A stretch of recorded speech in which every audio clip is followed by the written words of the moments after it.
Hi കൂട്ടുകാരെ, ഇന്ന് നമുക്ക് നല്ല ഇല കിട്ടിയിട്ടുണ്ട് കണ്ടോ. അപ്പം നമുക്ക് ഗോവൻ സ്റ്റൈലിൽ അയില ഒന്ന് വറുത്താലോ.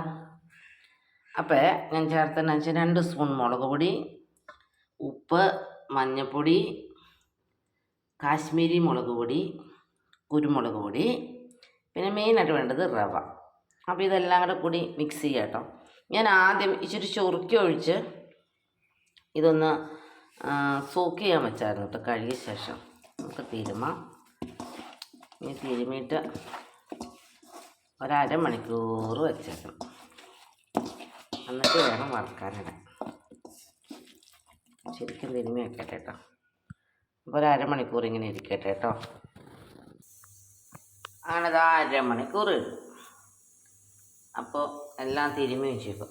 അപ്പോൾ ഇത് ഗോവൻ സ്റ്റൈൽ മാത്രമല്ല കേട്ടോ, എൻ്റെ സ്റ്റൈലും കൂടെ പൊടിയാണ് ഞാൻ ഉണ്ടാക്കുന്നത്.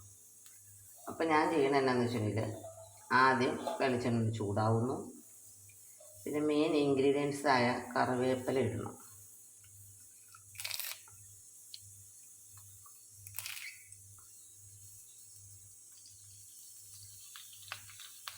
കറിവേപ്പില ഇടണം. പിന്നെ ഞാനിടുന്നത് കാന്താരിമുളക് ചതച്ച് ഇടണമെന്ന് വെച്ചിട്ടുണ്ടെങ്കിൽ പൊട്ടി തെറിക്കുന്നുണ്ട് കേട്ടോ.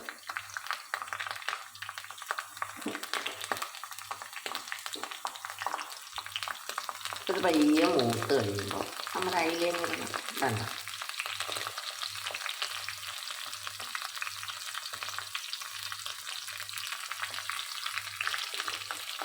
അപ്പോൾ കാന്താരിയുടെ എരിവും ആ കറിവേപ്പിലയുടെ എരിവും കറിവേപ്പിലയുടെ ടേസ്റ്റും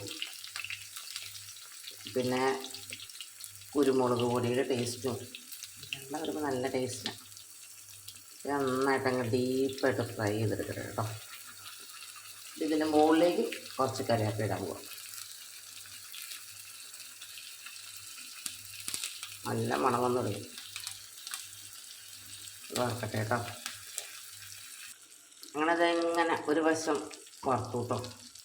നല്ല ഭംഗി, നല്ല മണം വന്നു. പയ്യെ പയ്യെ പയ്യെ കുലുക്കി ഇടണം കേട്ടോ. ഉണങ്ങി കഴിഞ്ഞാൽ മാത്രം തിരിച്ചിട്ടാൽ മതി. ഞാൻ തിരിച്ചിട്ട് കേട്ടോ. ഞാൻ തിരിച്ചിട്ടു.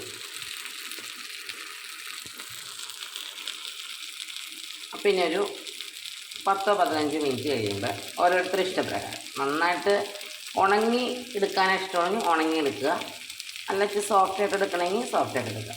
അപ്പോൾ ഈ നന്നായിട്ട് ഉണങ്ങി തന്നെ കിട്ടും കേട്ടോ, കാരണം ഈ റവ ചേർത്തേക്കണേനാണ്.